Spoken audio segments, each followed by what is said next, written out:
बिस्मिल्लाहिर्रहमानिर्रहीम। अस्सलाम वालेकुम।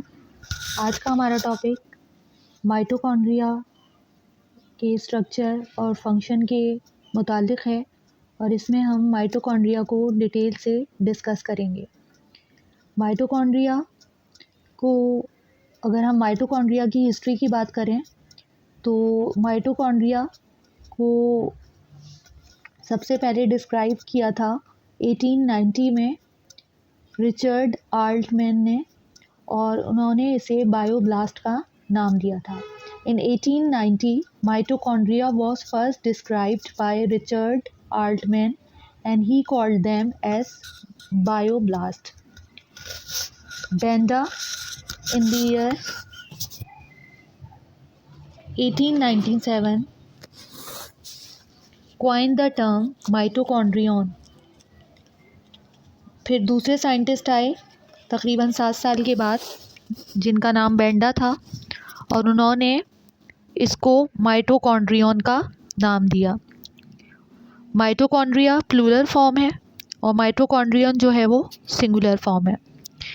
In the 1920s a biochemist Warburg found that oxidative reactions take place in most tissues in small parts of the cells।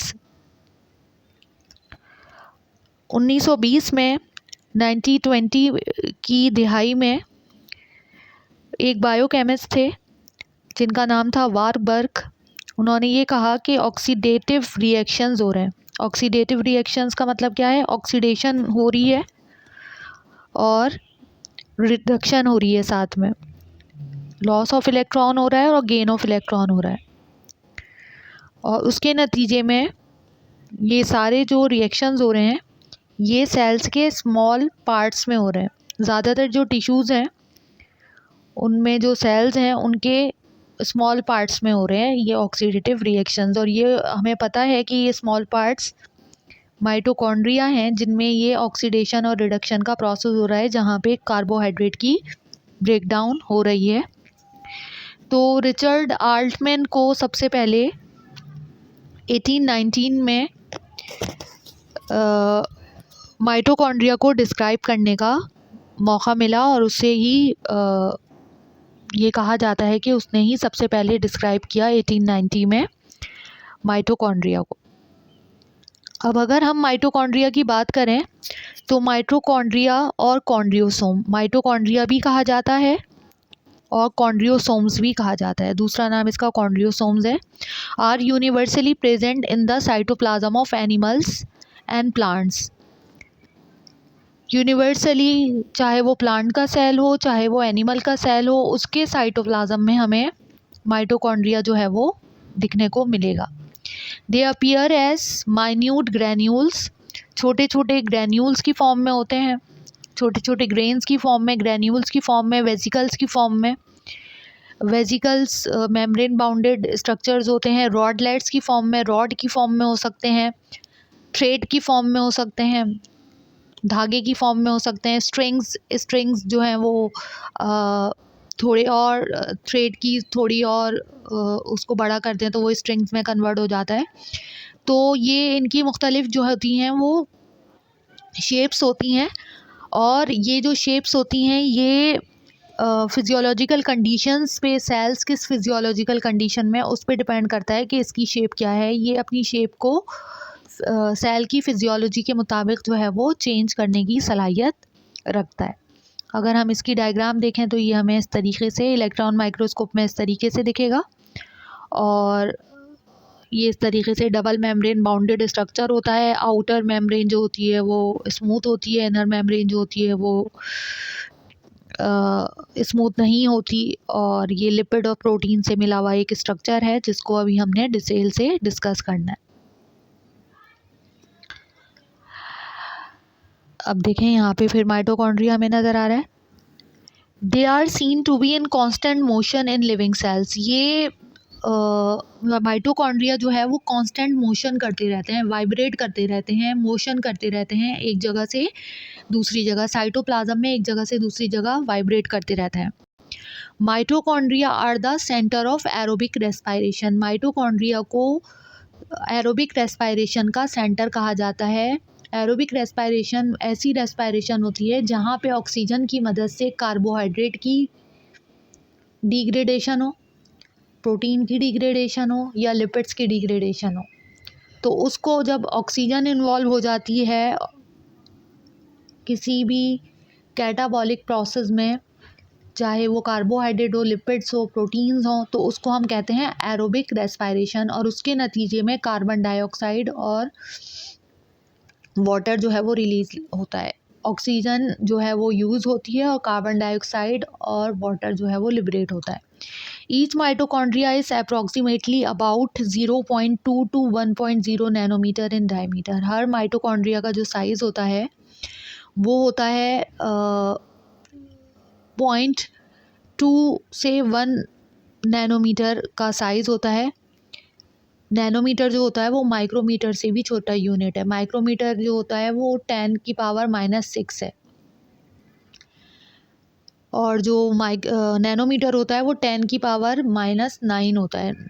जो zero होता है उसको 9 दफ़ा मज़ीद आप छोटा कर दें तो नैनोमीटर बन जाता है और ज़ीरो को 6 दफ़ा छोटा करें तो वो माइक्रोमीटर बन जाता है। तो इसका जो साइज़ है वो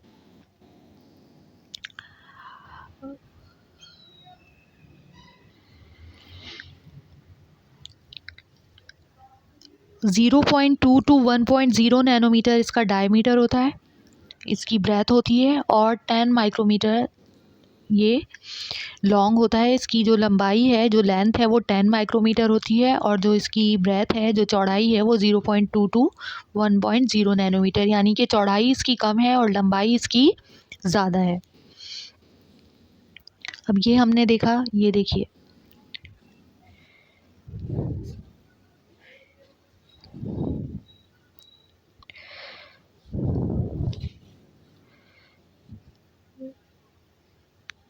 ये आउटर मेम्ब्रेन है, स्मूथ है, हमवार है, लिपिड्स और प्रोटीन की बनी हुई है। ये इनर मेम्ब्रेन है, ये गैर हमवार है और इसमें इनफोल्डिंग्स हैं। इनर मेम्ब्रेन जो है वो फोल्ड हुई हुई है। इन फोल्ड्स को हम क्रिस्टी का नाम भी देते हैं। ये जो फोल्ड्स हुए हैं इनको हम क्रिस्टी का नाम भी देते हैं। इन क्रिस्टी में एक लिक्विड मौजूद है जिसको हम मैट्रिक्स का नाम देते हैं और इन दो क्रिस्टी के बीच में जो जगह है उसको हम कहते हैं इंटर मेम्ब्रेन स्पेस। मेम्ब्रेन के जो अंदर वाली मेम्ब्रेन है उसके जो बीच की जगह है उसको हम कह रहे हैं इंटर मेम्ब्रेन स्पेस। क्रिस्टी के अंदर जो लिक्विड है उसे हम कह रहे हैं मैट्रिक्स। जो क्रिस्टी है उसको हम, जो फिंगर लाइक प्रोजेक्शंस हैं मेम्ब्रेन की फोल्ड्स हुई हैं वो क्रिस्टी हैं। आई थिंक आपको समझ में आ गया होगा। There are two thin membranes which form the boundary of the mitochondrion. दो मेम्ब्रेन्स होती हैं थिन, और ये थिन मेम्ब्रेन्स जो हैं वो माइटोकॉन्ड्रिया की बाउंड्री जो है वो फॉर्म कर रही होती हैं। एक एक्सटर्नल बाउंड्री होती है, एक इंटरनल बाउंड्री होती है। एक एक्सटर्नल लेयर होती है और एक इंटरनल लेयर होती है। Both membranes are formed of lipids and protein. ये जो दोनों मेम्ब्रेन्स हैं ये बनी हुई होती हैं लिपिड्स की और प्रोटीन की, लाइपोप्रोटीन की मिलके बनी हुई हैं।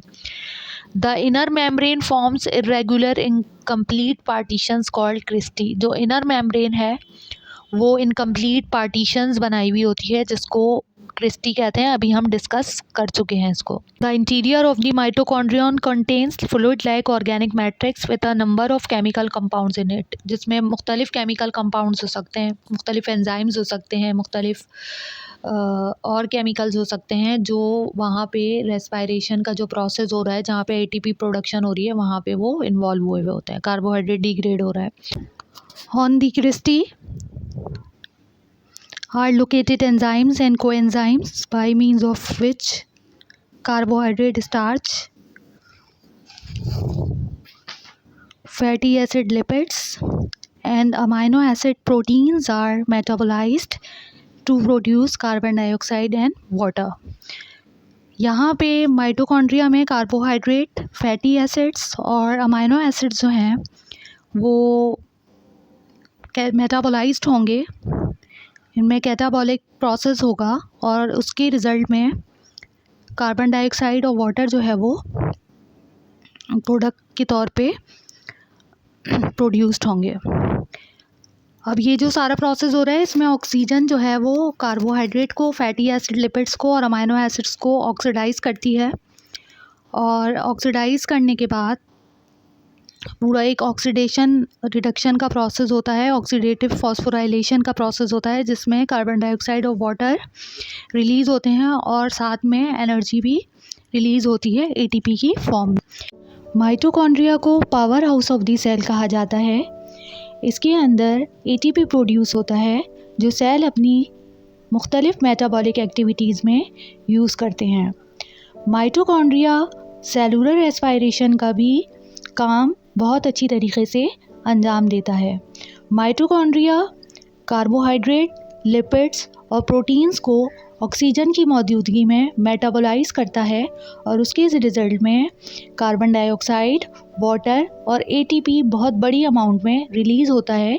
ये 38 एटीपी सेल जो है अपनी मुख्तलिफ मेटाबॉलिक एक्टिविटीज़ जैसे फोटोसिंथेसिस, प्रोटीन सिंथेसिस और दूसरी मेटाबॉलिक एक्टिविटीज़ में यूज़ करता है।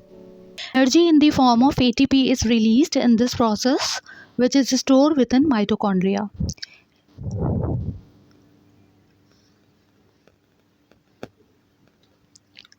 इस सारे प्रोसेस में एनर्जी जो है वो रिलीज़ होगी एटीपी की फॉर्म में। एटीपी क्या है? Adenosine triphosphate is energy rich compound and its provides energy to the cells of organs for various activities. जो एडिनोसिन ट्राइफॉस्फेट है ये एक एनर्जी रिच कंपाउंड है और ये एनर्जी प्रोवाइड करता है सेल्स को मुख्तलिफ एक्टिविटीज़ परफॉर्म करने के लिए। Hence, mitochondria are known as powerhouse of cell, where energy is stored and released wherever and whenever required by a living body. तो हम ये कह सकते हैं कि माइटोकॉन्ड्रिया जो है वो सेल का पावर हाउस है और इस पावर हाउस में एटीपी प्रोड्यूस होती है और प्रोड्यूस होने के बाद ना सिर्फ स्टोर्ड होती है बल्कि रिलीज़ भी की जाती है।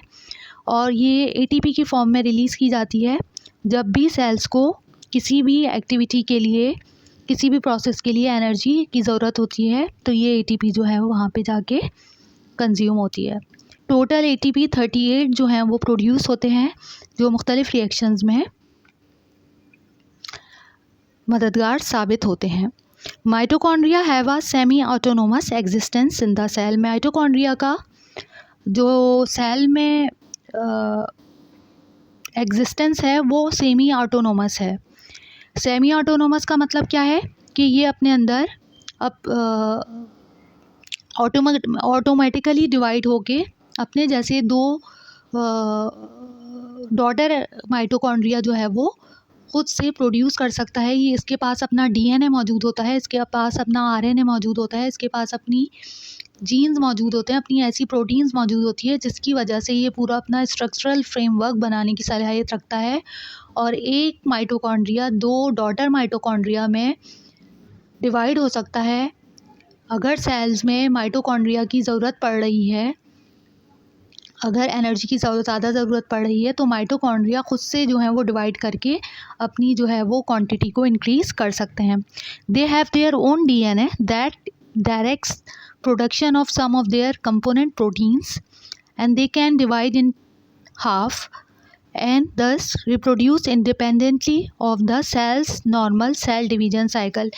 ये इंडिपेंडेंटली जो है वो डिवाइड हो जाते हैं और ये जो है वो सेल के माइटोटिक साइकिल पे डिपेंडेंट नहीं होते कि सेल डिवाइड होगा तभी जो है वो ऑर्गेनेल जो हैं वो दो सेल्स में बराबर की क्वांटिटी में डिवाइड होंगे। ये खुद अपने सेल्स के अंदर अगर दो माइटोकॉन्ड्रिया हैं और सेल्स को ज़्यादा एनर्जी की ज़रूरत पड़ रही है तो वो दो माइटोकॉन्ड्रिया हैं वो अपनी जो है वो क्वांटिटी को 4 में कन्वर्ट कर सकते हैं अपने डीएनए को रेप्लिकेट करवाकर और अपनी जो साइटोप्लाज्म है और स्ट्रक्चरल प्रोटीन को ऑर्गेनाइज करके दो डॉटर एमीबा में फॉर्म हो सकता है। देखें अब यहाँ पे हम ये पूरा स्ट्रक्चर है, इसमें हमारे पास structure and function of mitochondria. यहाँ पे आपको जो माइटोकॉन्ड्रिया है इस माइटोकॉन्ड्रिया की आपको इस माइटोकॉन्ड्रिया में आपको राइबोसोम दिख रहे हैं यहाँ पे। इसके अलावा ये जो फोल्डिंग है इसके अंदर लिक्विड है जिसे हम मैट्रिक्स का नाम दे रहे हैं। ये आउटर मेम्ब्रेन है और ये इनर मेम्ब्रेन है और ये इंटरमेम्ब्रेनल स्पेस है। ये क्रिस्टी है। ये इसकी थोड़ी सी वाज़े और डायग्राम है जो हम पहले भी ये डिस्कस कर चुके हैं, लेकिन यहाँ पे हम इसको और डिटेल से डिस्कस कर रहे हैं। यहाँ पे ये इस तरीके से हमने डायग्राम देखी। माइटोकॉन्ड्रिया की इनर मेम्ब्रेन में 2 पार्टिकल्स होते हैं जिन्हें एटीपीएस कॉम्प्लेक्स का नाम दिया जाता है, F0 और F1 पार्टिकल्स। ये पार्टिकल्स एटीपी सिंथेसिस में इन्वॉल्व होते हैं। जो F0 पार्टिकल है वो मेम्ब्रेन में एम्बेड हुआ होता है। ये हाइड्रोफोबिक नेचर का होता है। इसके अंदर एक प्रोटॉन पंप होता है जिसके ज़रिए प्रोटॉन मेम्ब्रेन से निकल के मैट्रिक्स में ट्रांसफ़र होते हैं। इसके अलावा जो F1 पार्टिकल है वो मैट्रिक्स में मौजूद होता है और ये जो लार्ज सब यूनिट्स हैं, these large multi sub units complexes are composed of 2 domains. ये जो सब यूनिट्स हैं इनके 2 डोमेन्स होते हैं as the name implies. And F1 part which is extrinsic to the membrane. जो F1 पार्ट होता है वो मेम्ब्रेन के बाहर की तरफ होता है, हाइड्रोफिलिक नेचर का होता है, मैट्रिक्स में मौजूद होता है and contains the catalytic site. और यहाँ पे एक्टिव साइट मौजूद होता है। यहाँ पे जो है वो एंजाइम्स आके एटीपी को फॉस्फेट के साथ अटैच करके एटीपी फॉर्म करवाते हैं। And then F0 part which span the bilayer and contains the proton pore. वही वाली बात, जो F0 पार्ट है वो बाइलेयर के अंदर जो मेम्ब्रेन है उसके अंदर धंसा हुआ होता है, स्पिन किया हुआ होता है और उसके अंदर एक प्रोटॉन पंप होता है। F0 minus F1 particles present in the inner mitochondrial membrane are involved in the synthesis of ATP, adenosine triphosphate, the energy of mitochondria. अब यहाँ पे देखिए एक पार्टिकल है F1। ये जो F1 पार्टिकल है ये मैट्रिक्स में मौजूद है और जो F0 पार्टिकल है वो माइटोकॉन्ड्रिया की बाइलेयर में एम्बेड हुआ है। उसके अंदर एक प्रोटॉन पंप है और वो बाहर से प्रोटॉन और इलेक्ट्रॉन जो है वो अंदर की तरफ कैम ऑस्मोसिस के ज़रिए मैट्रिक्स में ट्रांसफ़र कर रहा है, जिसकी वजह से F0 में मौजूद जो मोटर है वो रन कर रही है। अब जब F1 की मोटर चल रही है तो F1 भी स्पिन कर रहा है और एनर्जी रिलीज़ हो रही है जो एटीपी बनाने का काम कर रही है। माइटोकॉन्ड्रिया की जो आउटर मेम्ब्रेन है इसके अंदर पोर्स होते हैं जिन्हें हम कहते हैं पोरन। माइटोकॉन्ड्रिया की आउटर मेम्ब्रेन में पोर्स मौजूद होते हैं जिन्हें हम कहते हैं पोरन। ये पोरन जो है वो अलाउ करती है हर किस्म के मटेरियल्स को। ये छोटे छोटे पोर्स होते हैं जिनके ज़रिए हर किस्म के सब्सटेंस या हर किस्म के जो भी सब्सटेंसेस हैं वो बाहर से अंदर और अंदर से बाहर आ सकते हैं। ये फुली परमिएबल होती है। जो आउटर मेम्ब्रेन है ये फुली परमिएबल होती है। और जो इसकी अगर हम बात करें, these pores are responsible for the transport of molecules across the membrane. Therefore, this outer membrane is permeable for all. The inner membrane forms irregular incomplete partitions due to inward folding. These folds are called cristae, which increase the surface area to attach number of proteins containing molecules. These molecules are ATPase, complex variable types of cytochrome, NAD, FAD, etc. These complexes and molecules serve as electron carrier, which metabolize carbohydrate, starch, fatty acids, and amino acids into carbon dioxide and water with energy in the form of ATP.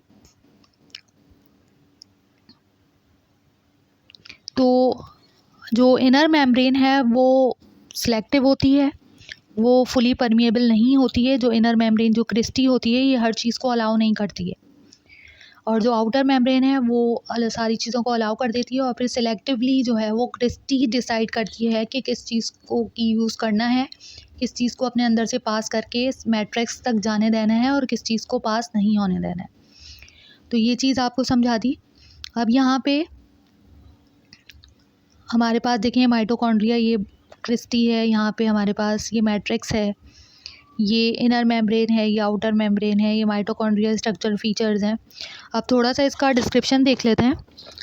Mitochondrion, एक mitochondria membrane bounded organelles found in the cytoplasm of almost all eukaryotic cells with clearly defined nuclei। ऐसे eukaryotic cells की बात, eukaryotic cells ऐसे sales होते हैं जो वहाँ पे क्लियरली डिफाइंड न्यूक्लियाई मौजूद होते हैं। The primary function of which is to generate large quantity of energy in the form of adenosine triphosphate. इसका जो प्राइमरी फंक्शन है वो जनरली जो सबसे पहले जो फंक्शन है वो है एडिनोसिन ट्राइफॉस्फेट ATP की production. Mitochondria are typically round to oval in shape and range in size from 0.5 to 10 micrometre. इसका जो शेप होती है, जो रेंज होती है वो 0.5 से 10 माइक्रोमीटर तक इसकी रेंज होती है। अच्छा, इसकी जो ब्रेथ है वो नैनोमीटर में भी होती है और जो इसकी लेंथ है वो 10 माइक्रोमीटर तक भी हो सकती है। तो लेंथ जो है वो 0.5 से 10 माइक्रोमीटर जो तक होती है और जो ब्रेथ है वो इसकी नैनोमीटर में होती है। इन एडिशन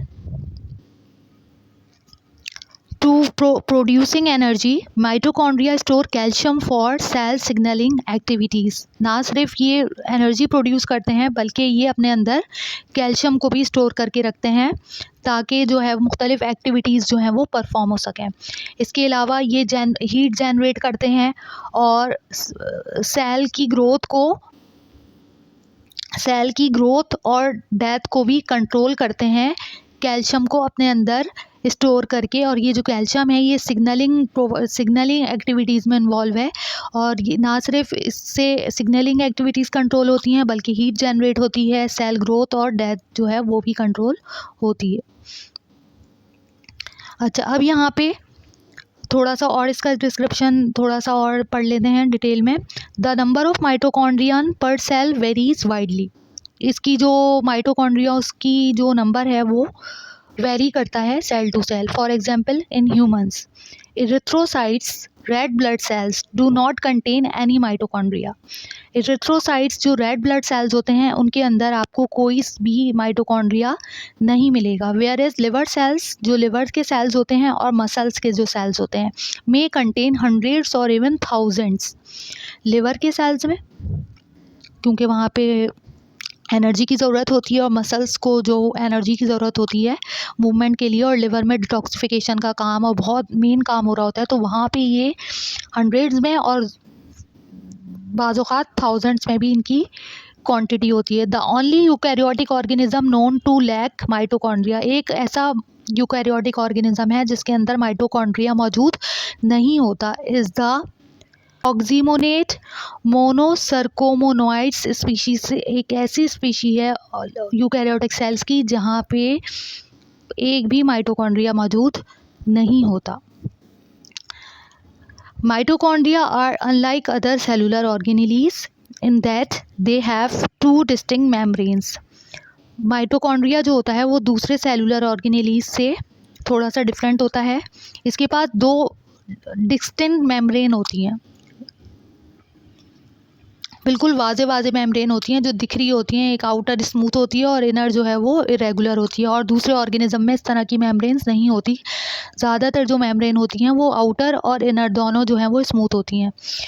इसके अलावा इसके पास यूनिक जीनोम होता है और इसके पास जो होता है वो एक ऐसा DNA मौजूद होता है जो प्रोकैरियोटिक जीनोम होता है। इसके पास जो जीनोम है वो रिजेम्बलेंस रखता है प्रोकैरियोट से। इसके पास 70S राइबोसोम होता है जो प्रोकैरियोट से ओरिजिन हुआ प्रोकैरियोट से रिलेट करता है, और ये बाइनरी फिजन के ज़रिए एक जो माइटोकॉन्ड्रिया है वो बाइनरी फिजन के ज़रिए दो माइटोकॉन्ड्रिया में कन्वर्ट हो जाता है। ये इसकी यूनिक प्रॉपर्टी है और ऑर्गेनेल्स के अंदर ये सारी प्रॉपर्टी मौजूद नहीं है। These features indicate that mitochondria share an evolutionary past with prokaryotes single cell organism। इनका क्योंकि इसका अपना DNA होता है जो प्रोकैरियोट से रिजेंबल करता है, और जिससे इसके पास अपना राइबोसोम मौजूद होता है जो 70S का होता है। जो यूकैरियोटिक सेल्स का के राइबोसोम होते हैं वो 80S के होते हैं, और इसका जो राइबोसोम है वो 70S का है, जो रिजेम्बलेंस कर रहा है कि ये प्रोकैरियोट से बहुत ज़्यादा रिजेम्बलेंस रखते हैं। Most of the proteins and other molecules that make up mitochondria originate in the cell nucleus। ज़्यादातर प्रोटीन्स और जो दूसरे मॉलिक्यूल्स हैं जो माइटोकॉन्ड्रिया को बनाने का काम करते हैं वो कहाँ पे बनते हैं, वो सेल के न्यूक्लियस में फॉर्म होते हैं। In many organism the mitochondrial genome is inherited maternally. This is because the mother's egg cell donates the majority of cytoplasm to the embryo, and mitochondria inherited from the father's sperms are usually destroyed।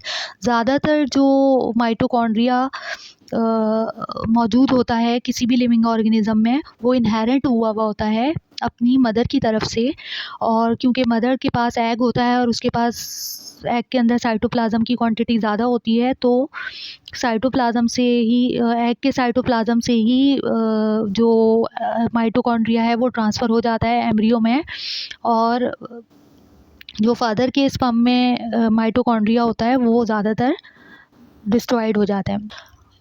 Outer membrane of mitochondria is freely permeable to small molecules and contains special channels capable of transporting large molecules.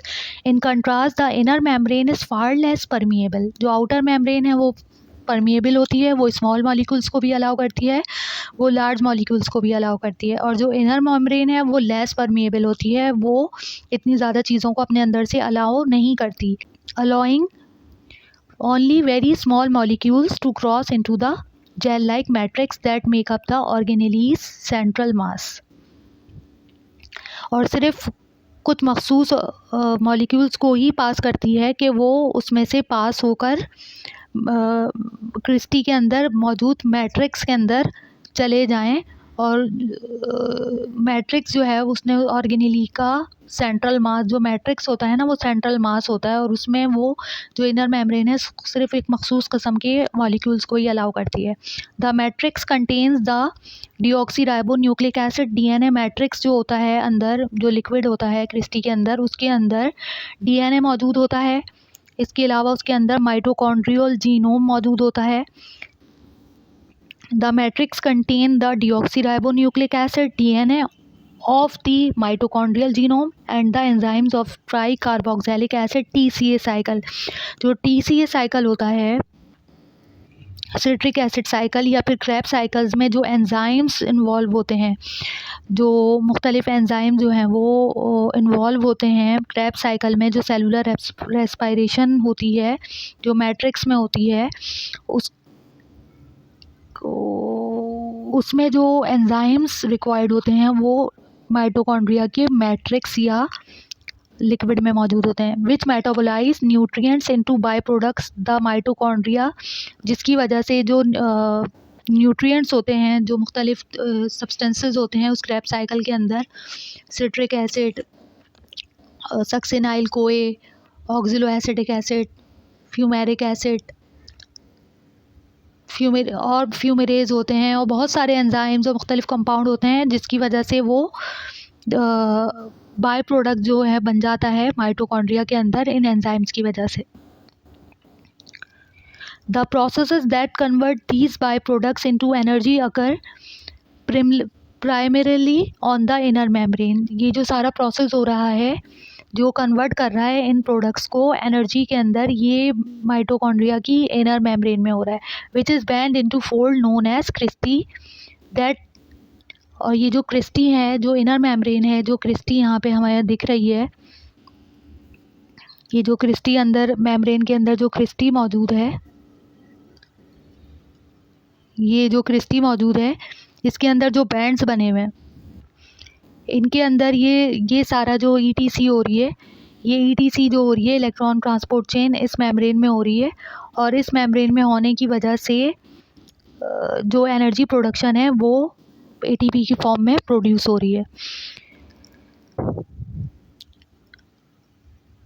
The process that convert these by products into energy occur primarily on the inner membrane, which is bent into folds known as cristae that house the protein components of the main energy generating system of cells.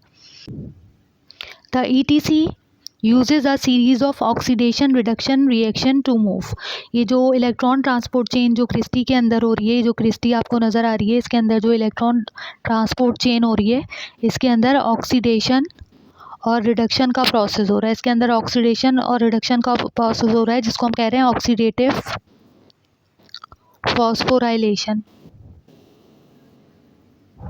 इसको हम कह रहे हैं oxidative phosphorylation, जिसके नतीजे में कोई compound oxidise हो रहा है, कोई रिड्यूस हो रहा है, जिसके नतीजे में इलेक्ट्रॉन्स और प्रोटॉन्स जो हैं वो मूव कर रहे हैं और एटीपी जो है वो जनरेट हो रही है, जिसकी वजह से हम कहते हैं कि हमारा जो माइटोकॉन्ड्रिया है वो पावर हाउस ऑफ सेल है।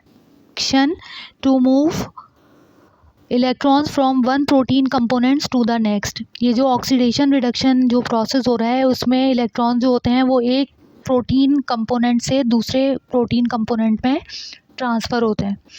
जब एक प्रोटीन से बाहर निकलते हैं तो उसको हम कहते हैं ऑक्सीडेशन हो रही है, लॉस ऑफ इलेक्ट्रॉन, और जब वो दूसरे में जाते हैं प्रोटीन कंपोनेंट में तो हम उसे कहते हैं gain of electron reduction, ultimately producing free energy, जिसके नतीजे में फ्री एनर्जी प्रोड्यूस होती है, that is harvested to drive the phosphorylation of ADP, जो यूज़ होती है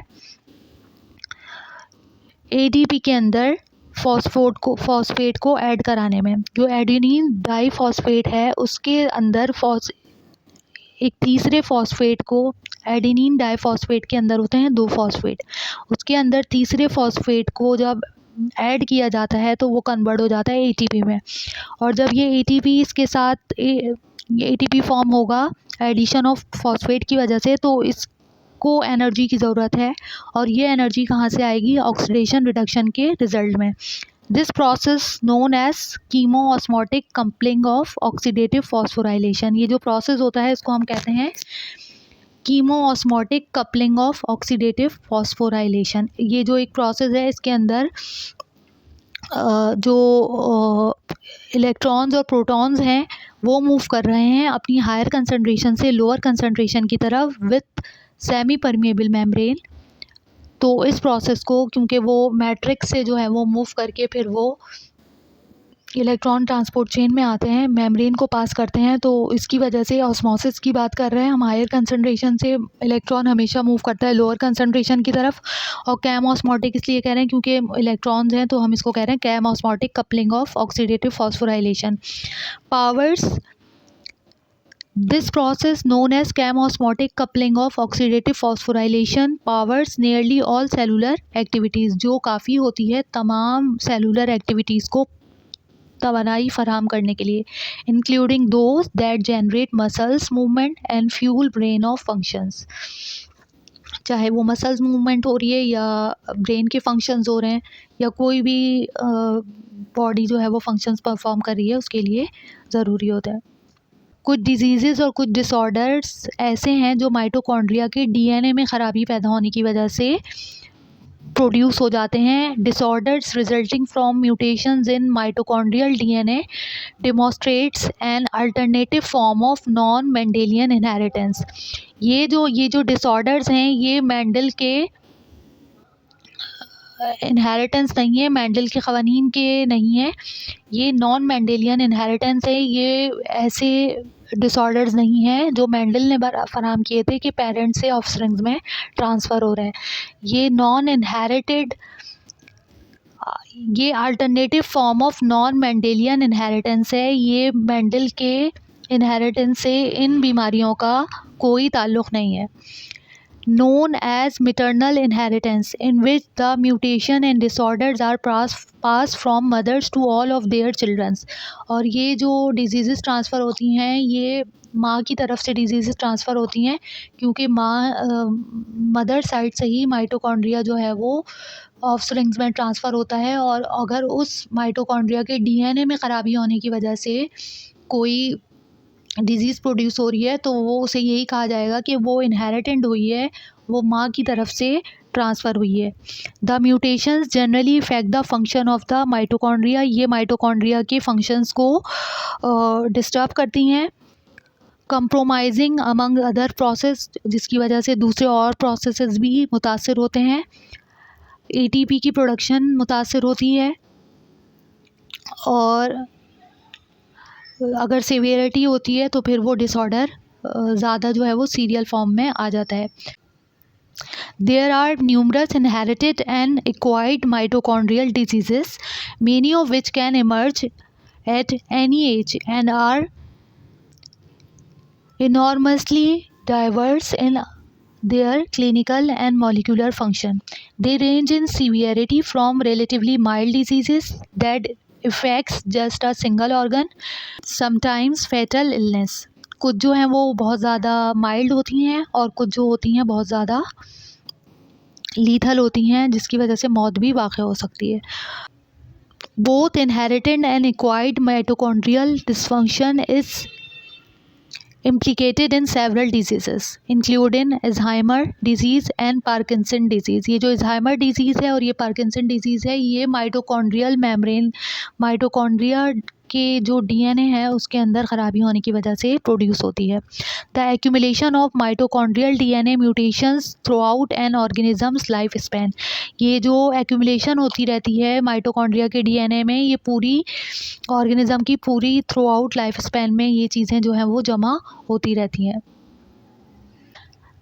The maternal inheritance of mitochondrial DNA has proved vital to research on human evolution and migration.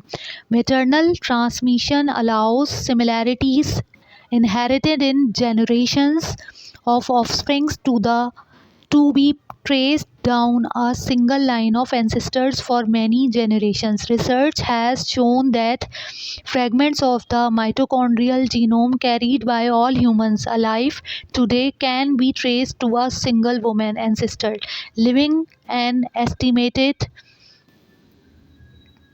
150,000 years to 2 lakh years ago. Scientists suspect that this woman lived among other women, but that the process of genetic drift, chance fluctuations in gene frequency that scientists suspect that this woman lived among other women, but that the process of genetic drift, chance fluctuations in gene frequency that affect the genetic constitutions of a small population caused her mitochondrial DNA to randomly supersedes that of other women as the population evolved। अब ये कह रहे हैं कि जो हमारे यहाँ हमारी ज़्यादातर पॉपुलेशन में जो माइटोकॉन्ड्रिया है वो जाके मिलता है किसी एक वुमेन से जो आज से 1.5 से 2 लाख साल पहले इस दुनिया में मौजूद थी, और एवोल्यूशन की वजह से या फिर दूसरे और रीज़न्स की वजह से उसके माइटोकॉन्ड्रिया के डीएनए ने सारे माइटोकॉन्ड्रिया को सुपरसीड कर दिया।